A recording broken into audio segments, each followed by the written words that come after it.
Go ahead and call them pasties. Let's see what happens.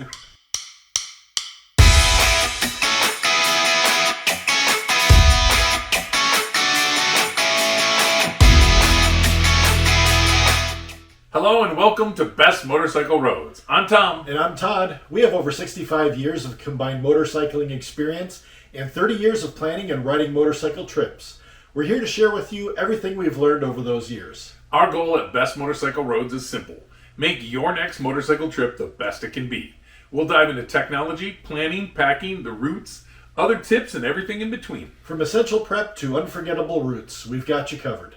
Before we kickstart today's journey, we ask you to sign up for our BMR Rider Alerts. It's our way of keeping you in the loop with the latest rides, tips, and stories. We promise no spam, only the essentials to enhance your motorcycle adventures. Join the BMR crew today. We'll put a link in the show notes. This segment about motorcycle gear reviews and tips we call the Toolkit. This is a segment about motorcycle gear and tips. We call it the Toolkit. Two things for this one today as we think about riding in the Upper Peninsula of Michigan is the very first time that we went up there. And I think it can be very humid in the mornings, especially because you get that lake effect water. So the first time that we rode up there, and of course I had no windshield, which actually in this case might have actually been helpful, but some gloves come with a little windshield wiper, they call them, on the thumb. And it's just a long piece of rubber that resembles a windshield wiper. And so when condensation is getting on there, you can actually take it and wipe your face shield off. Super, super handy and nice. Yeah. And I would highly recommend one pair of gloves with that on it. Because usually you're going to need, and usually come on little warmer gloves because you're kind of riding in the wet, you know. And so those are handy if you take a peek. At least have one pair of gloves with that on it. I've never seen anything that's an add-on, but I've always seen them with it on there.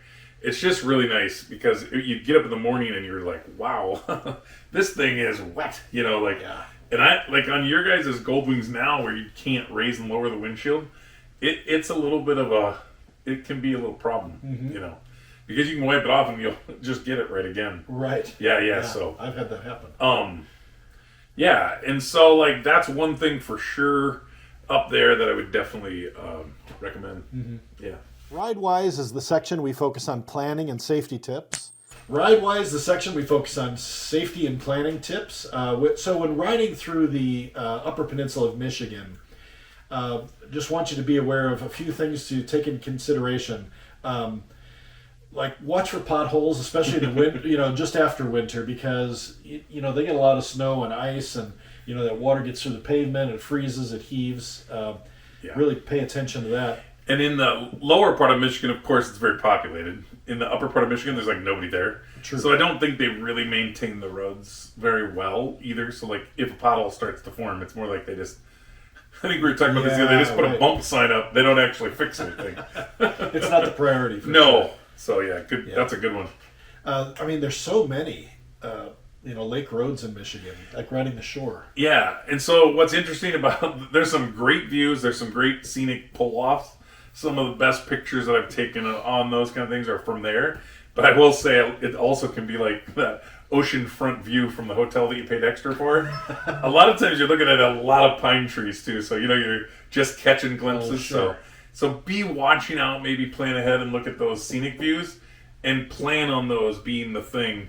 Because there's so many times, like you can be, sometimes it looks like on the map that you're on the shore but you're a quarter mile away, too. So just watch for those scenic pullouts. Those are really great spots to. I know that that one really great one, I think, is an area we're going to talk about. But like, there's just some really cool bridges over some of the little inlets too, and some of them are old and they kind of have a little history and they have a historical marker. Yeah, and you can read all about it. So great point. Other things in that part of the country, there's deer, there's moose, all kinds of wildlife that that come out, especially around dawn and dusk. So just kind of watch yourself in those forested areas. Stay diligent. And the weather does change rapidly up there when you're up next to the lake. Have your rain gear with you because there's sudden changes in weather. It'll just blow right in on you, and or temperature will change quickly. So Well, they talk about lake effect snow, in the winter, and it doesn't. Yes. It's just the winds that carry that same moisture in the summer. It's not like it just only happens in the winter. Yeah, right. Yeah. And then if you're in like the real remote areas, like Porcupine Mountains, the what is it called? Keweenaw Peninsula. Yeah.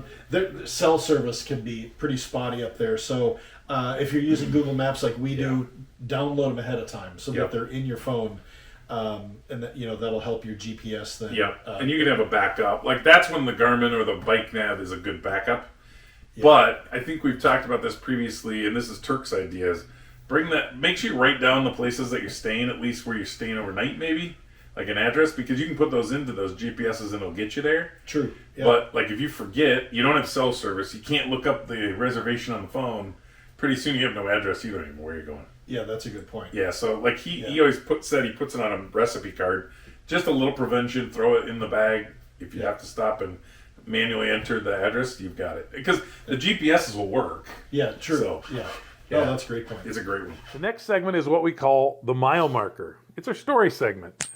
This is what we call the mile marker. So there are actually some great places in the Upper Peninsula to go to. We visited quite a few.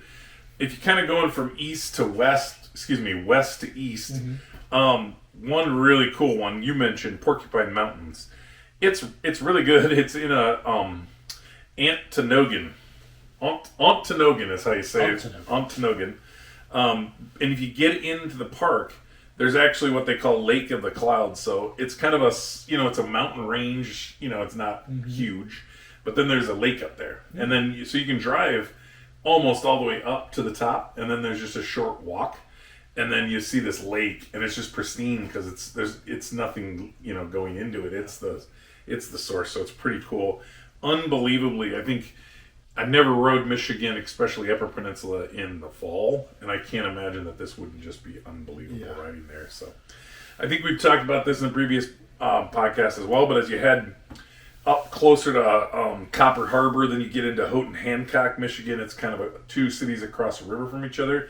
And most notably, there's their big bridge, Portage Lake Lift Bridge, double-decker bridge that used to be, the bottom was used for rail cars and the top was used for vehicles. And then the whole thing, both sections will go all the way up so big boats and things can get through. It's really cool. You can't miss it. It's the only way across when you're going up north. Okay. Then Copper Harbor is the furthest point north, like city in Michigan, and that's a neat place too. And there's some nice shoreline. It's kind of when you get all the way up there. I haven't been there recently. It used to have some touristy like lodges and stuff, but I think I've heard that things are kind of pretty quiet up there. Yeah, and I think that's what I've heard too. Is that 41 that's up there? I believe so. Yeah, and that's that interesting ride from Copper Harbor to Miami. 41 goes all the way to Miami. So I think it's the longest north-south highway in the U.S. Wow. We've spent some time on the North Shore. That's that US 2. So you've got basically from like almost just north of Green Bay, you can get on 2. Escanaba, Marionette, Manistee. It goes all the way to the bridge at St. Ignace. And that's kind of cool. That one's got some pretty nice views. And there are some really cool bridges and overlooks on that one, on 2. That's on the north side of Lake Michigan. Okay. And then kind of the furthest you can go without like kind of going out on an island is north is Paradise, Michigan, which is just south of Whitefish Bay. And in Whitefish Bay, there's a great museum. That's the whole song of the wreck of the Edmund. Thank you, Edmund Fitzgerald. Yeah. That is cool. I'd like to see that. Yeah. We gotta go because it's so cool. Like, it's a great museum, and they've got like the walking tour, so you hear. And so apparently, I mean, in the song, if you don't know the song, the nor'easters in November, I think it is. They just say don't go in the water. It just gets so terribly crazy there, and so yeah, it's awesome. You get to go, like they have video. I'm taking a sub, I think, down there. And, it's cool. That's definitely cool. And when you're up in that area, I've only been up there maybe twice. Yeah. Are there gravel roads? Like, do we have to worry about, like, when we're mapping, do we have to worry about gravel roads? Okay. And you can see the difference, but so like what's weird is, let's see, it would be from the area of like, so Marquette is kind of straight north of Green Bay all the way to the Lake Superior. If you were going to go to Marquette to Paradise, that would be interesting. I've actually rode that. Mike and Turk and I rode that. Turk and I both had like ADV bikes. Mike rode his 1300 on it, and really? I don't know if I'd call it gravel or hard packed sand. It's interesting.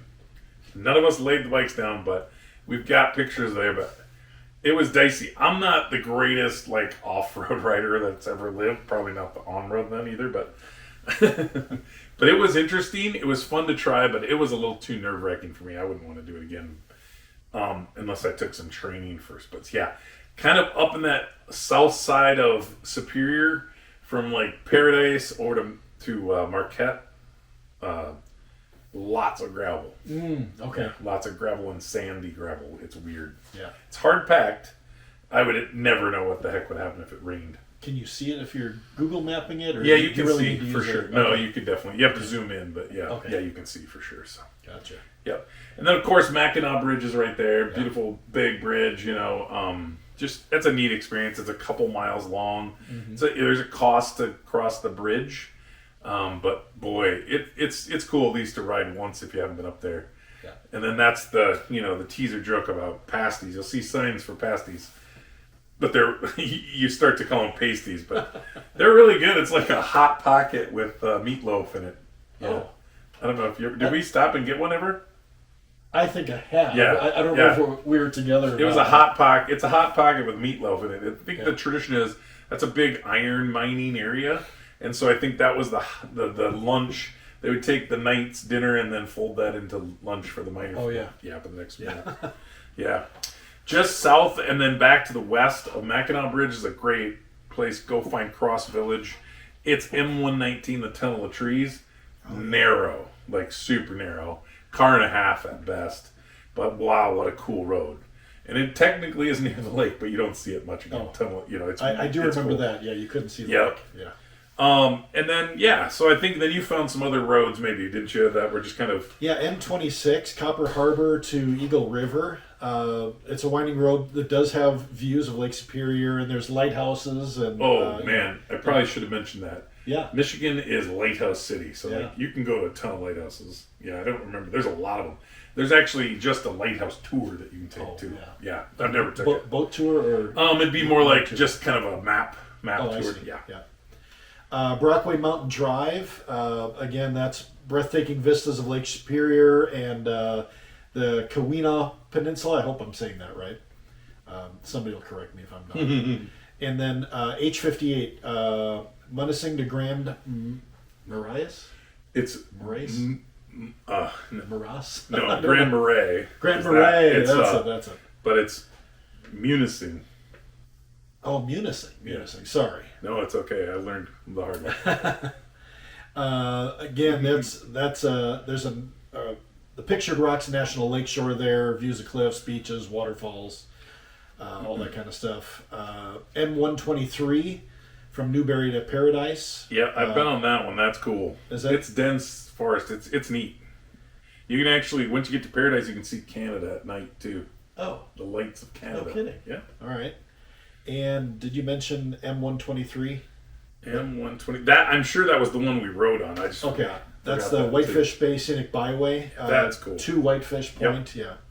It's a coastal route. It's kind of a dead end, but it's cool. Yeah. There's lots to see up there. The podcast can be found on bestmotorcycleroads.com/podcast. All the information you need will be there, but you can subscribe on Spotify, Amazon Music, Apple, Pocket Casts, and YouTube. This is the interactive segment. We will be looking for input from you. We want you to send us your questions and suggestions for roads, topics, and anything else you have on your mind. Today's roadside Q&A comes from Ken. And since we're talking about the Upper Peninsula, I'm going to relate this to that. Ken said, what are a few things to be prepared for when riding in an unfamiliar area? So plan your route, Yes. first of all. And if you don't like gravel, make sure you zoom in on those roads. I mean, if you're using a GPS that says avoid gravel, that's great. I know that Google Maps doesn't give you that Not option. yet. So I'm going to call them about that. yeah, Let's get on it. I'm sure someone will answer. You have Gemini now that can analyze everything. Why can't you just run it through the Maps database, right? That's a good point. Check the weather, especially in that Upper Peninsula. We said, the weather changes quickly. Just be prepared for some cold, some hot, some wet, some fog. Froggy. Yeah, it can be foggy, and then watch for wildlife, deer, moose, all that kind of stuff. And really, when you start getting up there, and you mentioned the roads are narrow, and then when they get real curvy, and you can't see around those corners, you never know when someone's going to be crossing the center line, around a sharp corner in your lane. And on that M119, I'm telling you, it is narrow. Like, there's no way a Suburban and a motorcycle might be able to pass. Maybe. But I mean, it's that tight. Wow. It has a one line down the middle, which doesn't make any sense. So, if you're from Michigan Highway Department, you understand why you have one line down the road. And then finally, some of those areas are pretty remote. Cell service is quite limited. So, have a GPS with you in addition to your phone. Download your Google Maps ahead of time. That's going to help quite a bit. And, maybe just let somebody know that here's where I'm planning to go and my expected time is this or that. Yeah, that's a good point. And then we talked about this a few episodes back, but those spots, if you're on your own, if you're alone, those are those GPS devices that are spot devices that you can click and say, I need help kind of thing. It's just like a sends a signal, especially if you're going to be riding alone. It's one thing where something happens and we have a couple different bikes and we're all riding together, someone can go and, but if you're alone, I mean, then what? You're just hoping someone comes along. Yeah, exactly. And then worse, we were, one time we were riding and guy went off the road. Like, if he was okay, he climbed back up. You couldn't see him. That's right. There was nothing to be seen. I mean nothing. Yeah. There's a couple little squigglies, and that was it. He was long gone. Yeah. He's 25 feet down the ditch. Yeah. Yeah, had you guys not been behind him and realized he was missing, oh, goodness. you would have never found him. Never. You wouldn't have known. Nope. So, these are great points. You hate to play the scare tactic game a little bit, but it's like, and I like what you also said. I think just, if you think, just, you don't have to wear the safety vest or your rain gear that has the reflectivity all the time, but man, if it's super foggy, you got to give everyone the most advantage of seeing you as possible. Yeah. It stinks when it's nice and clean out. And then now it's time for the last mile. It's our way to close out the episodes with what we liked most about this last episode. Todd, do you want to start? I'm intrigued to go up to see the Edmund Fitzgerald Museum, the shipwreck up This there. is going to be an opportunity to really create a good playlist for this. Oh, I could do that. Yeah. Put it on Spotify for us. No, I'm looking forward to that. I'm glad you brought that up because, I'd like to get up there. I would say that one thing that I like about these rides in some of these areas like this, it was similar to our Minnesota ride here, one of the last ones we went on, is just the town's a little smaller. The people are a little more interested in just chatting sometimes, and that's fun. I know that there's at least one, I think there's only one restaurant in Paradise, and Turk and I went there when we were there. It was just fun and nice. We pulled into the hotel, and it was like, your old motel style. Mm-hmm. And it was like, well, we got a burn pile burn pit in the back, and we sit there. You can see Canada at night, and we'll get some firewood out there and this, that. It's just enjoyable to just kind of would be fun. One step back. That's cool. Yeah, I'd like to do that for sure. If this episode revved up your day, don't keep it to yourself. Like, subscribe, and share it with your crew. We're all about the thrill of the ride and the bond it creates. Keep the spirit of adventure alive, and remember, bikes, friends, and endless roads. The stories ride forever. Take care.